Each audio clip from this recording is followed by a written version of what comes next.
Kecelakaan tragis terjadi di Jalan Raya Cilegon Anyer, tepatnya di kawasan Ramanuju, Kota Cilegon, Banten. Peristiwa ini melibatkan 3 kendaraan dan menewaskan 1 orang pengendara sepeda motor di tempat kejadian. Kecelakaan maut tersebut terjadi pada Rabu pagi sekitar pukul 7.50 waktu Indonesia Barat, saat arus lalu lintas di jalur utama Cilegon Anyer sedang cukup padat.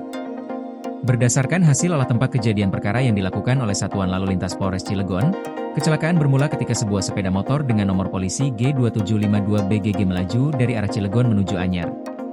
Menurut keterangan polisi, pengendara sepeda motor tersebut diduga mencoba menyalip mobil Toyota Corolla bernomor polisi A1370W yang berada di depannya. Namun pada saat yang bersamaan, dari arah berlawanan datang sebuah minibus Daihatsu Sigra bernomor polisi B1966HOD dengan kecepatan cukup tinggi. Karena jarak antara kendaraan terlalu dekat, tabrakan pun tidak dapat dihindarkan. Benturan keras membuat sepeda motor korban terpental dan tersangkut di atap mobil Toyota Corolla yang disalipnya. Posisi kendaraan di lokasi kejadian menunjukkan bahwa sepeda motor tertabrak langsung oleh minibus Sigra dari arah depan hingga terhempas ke atas mobil.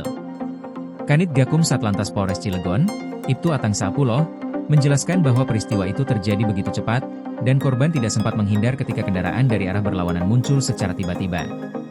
Akibat kerasnya benturan, pengendara sepeda motor terjatuh dan meninggal dunia di tempat kejadian. Petugas kepolisian bersama warga sekitar segera datang untuk mengevakuasi korban dan mengamankan lokasi kecelakaan agar tidak menimbulkan kemacetan panjang di jalur tersebut. Jenazah korban kemudian dibawa ke Rumah Sakit Umum Daerah Cilegon untuk proses identifikasi dan pemeriksaan lebih lanjut.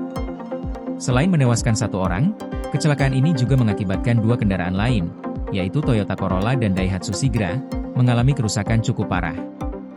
Bagian depan kedua mobil ringsek, sementara sepeda motor korban rusak berat setelah terpental dan menimpa atap mobil sedan. Potongan kaca dan serpihan kendaraan tampak berserakan di sekitar lokasi kejadian.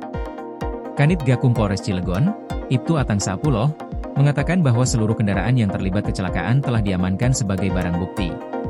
Polisi juga masih melakukan pemeriksaan terhadap sejumlah saksi mata, termasuk pengemudi kedua mobil, untuk mengetahui kronologi pasti dari peristiwa tersebut. Ia menegaskan bahwa penyebab awal kecelakaan diduga kuat akibat kelalaian saat mendahului kendaraan lain tanpa memperhitungkan jarak aman. Petugas kepolisian masih terus melakukan penyelidikan, termasuk memeriksa kondisi jalan, rambu lalu lintas, serta kecepatan kendaraan saat insiden terjadi. Polisi juga berencana melakukan uji kendaraan guna memastikan tidak ada faktor teknis yang turut memicu kecelakaan, seperti remblong atau gangguan mesin. Kecelakaan di jalur Cilegon Anyer bukan yang pertama kali terjadi. Jalur ini dikenal sebagai salah satu rute dengan tingkat kepadatan lalu lintas tinggi, terutama pada pagi dan sore hari. Selain menjadi jalur utama menuju kawasan industri dan pelabuhan, jalan tersebut juga sering dilalui wisatawan yang hendak menuju kawasan pantai Anyer. Kondisi jalan yang sempit di beberapa titik serta banyaknya kendaraan besar yang melintas kerap menjadi faktor risiko tambahan bagi pengendara roda 2. Pihak kepolisian mengimbau masyarakat untuk lebih berhati-hati saat berkendara, terutama ketika hendak menyalip kendaraan lain di jalur 2 arah. Pengendara diingatkan agar selalu mematuhi batas kecepatan, memastikan kondisi kendaraan dalam keadaan baik, serta tidak memaksakan diri menyalip jika jarak pandang terbatas. Peristiwa ini menjadi pengingat penting bagi seluruh pengguna jalan akan bahaya dari manuver berisiko di jalan raya. Satu kesalahan kecil, seperti terburu-buru menyalip tanpa perhitungan, dapat berakibat fatal dan merenggut nyawa. Polisi berharap, melalui sosialisasi dan penegakan hukum yang lebih ketat, kesadaran masyarakat terhadap keselamatan berlalu lintas semakin meningkat, sehingga tragedi serupa tidak kembali terulang di masa mendatang.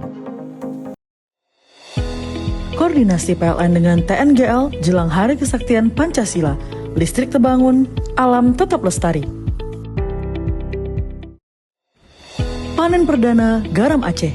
PLN hadirkan energi untuk UMKM di momen menyambut Hari Kesaktian Pancasila.